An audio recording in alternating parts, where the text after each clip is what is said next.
Hola amigos y amigas, soy Rubén de Masai Adventures Channel y esta vez te voy a hablar sobre el problema de los pisos turísticos en los grandes destinos turísticos del mundo.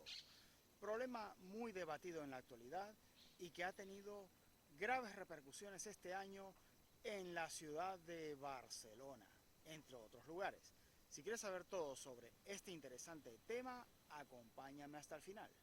En esta ocasión voy a analizar un problema que está afectando al sector turístico y concretamente al turista en general desde el punto de vista de un profesional del sector.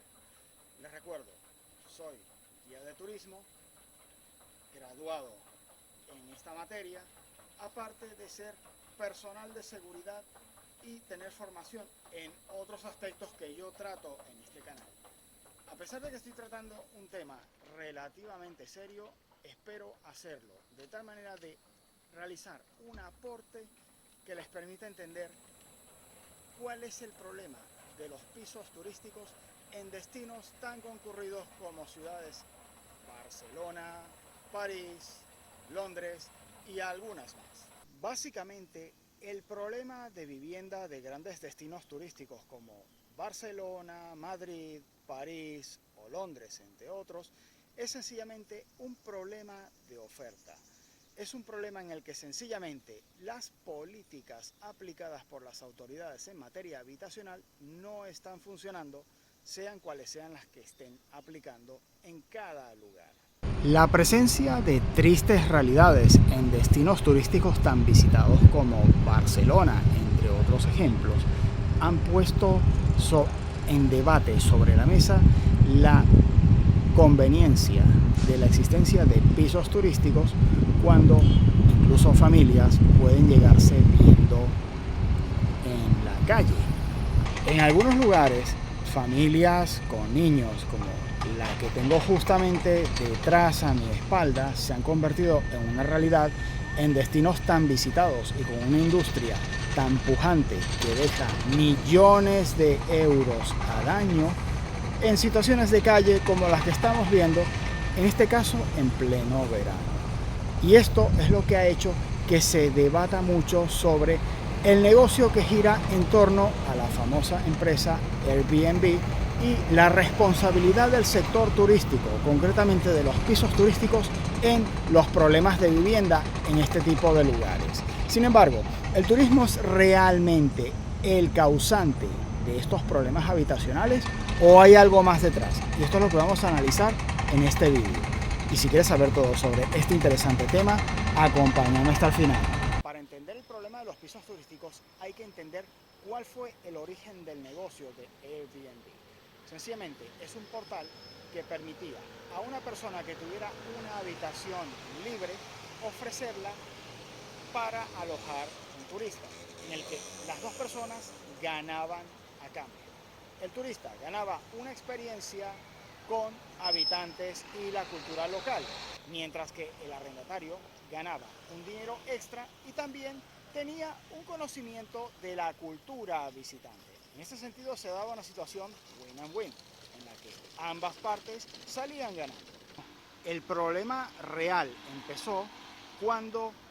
empresas conocidas como fondos buitre en lugares como España empezaron a adquirir bloques enteros de pisos, concretamente en zonas del centro, en grandes destinos turísticos como Barcelona, Venecia, París y algunos otros lugares, y empezaron a convertir los bloques de un lugar que estaba pensado para que vivieran personas y familias en sencillamente alojamientos turísticos por plantas enteras, en los cuales realmente lo que se hace es una perversión del uso de la vivienda, en la que ya no hay un anfitrión, sencillamente hay un huésped alojado en lo que originalmente es una vivienda y que efectivamente está ocupando un lugar habitacional, pero ya no con fines de vivir en la ciudad, sino ya de manera turística como lo haría en cualquier hotel. Sin embargo, es conveniente entender, y esto ya se los digo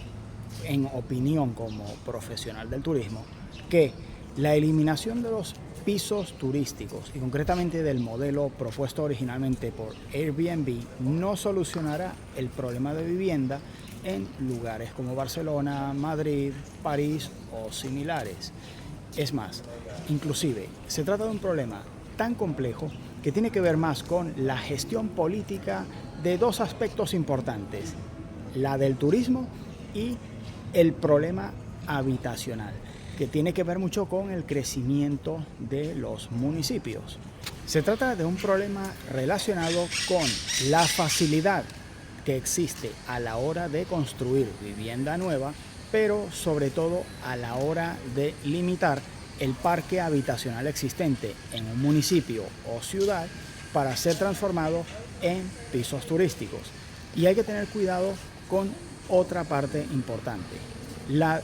advertencias del sector hotelero en esta materia. Hay que tener presente que a veces de manera interesada se soslaya parte del problema y se presenta como solución la simple eliminación del modelo económico creado por Airbnb en materia de alojamiento turístico. Sencillamente, eliminar los pisos turísticos e incluso las habitaciones de los anfitriones para sustituirlas por nuevas plazas hoteleras, con lo cual se estaría trasvasando las plazas actualmente ocupadas por el supuesto origen del problema hacia otro sector, con lo que también se estaría creando el mismo problema si no se crea vivienda nueva dedicada exclusivamente al uso por parte de residentes del lugar. Trasvasar plazas hoteleras de pisos turísticos o habitaciones a hoteles, establecimientos hoteleros, no es la solución. Aunque el sector de los pisos turísticos no tiene la responsabilidad exclusiva en los problemas que hay de vivienda y alquileres en las zonas en las cuales está habiendo protestas, la realidad es que sí tiene una parte de responsabilidad, especialmente en aquellos casos en los que empresarios oportunistas han tergiversado el modelo original propuesto por Airbnb en el que existía un anfitrión. Esto es lo que habría que regular y sobre todo tratar de que el modelo vuelva a sus orígenes, en el que había un pequeño anfitrión que daba hospedaje a un turista para que tuviera contacto con la cultura local. La realidad es que para entender el problema y el por qué la población local ve al turista y concretamente al turismo como la fuente de sus problemas de vivienda y de baja calidad de empleo, tiene que ver con el modelo económico y de alguna manera la falta de gestión en materia turística, en el que se ha creado empleo de baja calidad y los beneficios de riqueza y otros que existen en torno al turismo no se están repartiendo quizás de la manera más justa. Están beneficiando solamente a una parte, el empresariado, y es lo que hace que la población local se rebote y vea al turista como un problema, cuando en realidad se trata de personas que lo que buscan es tener vacaciones, que generan un beneficio y que no tienen la culpa de un problema de gestión y voluntad política para resolver un problema social que ya viene desde antes de la creación de Airbnb como negocio. Sin embargo, ¿qué es lo que puede hacer el sector turístico para ayudar a resolver el problema, ya que tiene parte de responsabilidad en este sentido? En algunos casos, como los de destinos turísticos muy saturados como Barcelona, París o Londres, habría que definitivamente prohibir el uso de pisos originalmente habitacionales con usos exclusivamente turísticos, en los que no existe un anfitrión viviendo en el lugar. Sin embargo, para evitar que el problema se extrapole a zonas aledañas a estos municipios o incluso a pequeñas poblaciones, también habría que prohibir este modelo pernicioso incluso para el crecimiento de los municipios. En el caso concreto de zonas que se ven afectadas de saturación, que incluso son poblaciones pequeñas, habría que prohibir este modelo en el que se crean pisos turísticos exclusivamente como plaza hotelera. Si no hay anfitrión, no deberían permitirse. Esa es mi opinión como profesional. Y ya en determinados lugares donde la presión turística y migratoria puede ser alta, como el caso de islas, mencionemos el caso de Baleares, que puede ser un caso extremo, Se trata de casos en los que la población autóctona local puede llegar a ser desplazada por población extranjera con mayor poder adquisitivo y ser prácticamente barrida de la zona sin posibilidades de obtener vivienda en su propia tierra. Entonces, habría que ver la posibilidad de regular las compras hechas en determinados lugares de viviendas como segundas residencias por parte de población que no sea residente o trabajadora en el lugar. Y por último, estudiar opciones en las que se desregulen las trabas administrativas que existen a la hora de autorizar construcción de vivienda nueva, especialmente en sectores donde existe una gran presión de falta de vivienda. Y ahora ya creo que es el momento de cerrar el vídeo. Y en general ha sido todo sobre el problema de los pisos turísticos en general. Y si te ha gustado este video, por favor, dedo para arriba y suscríbete al canal.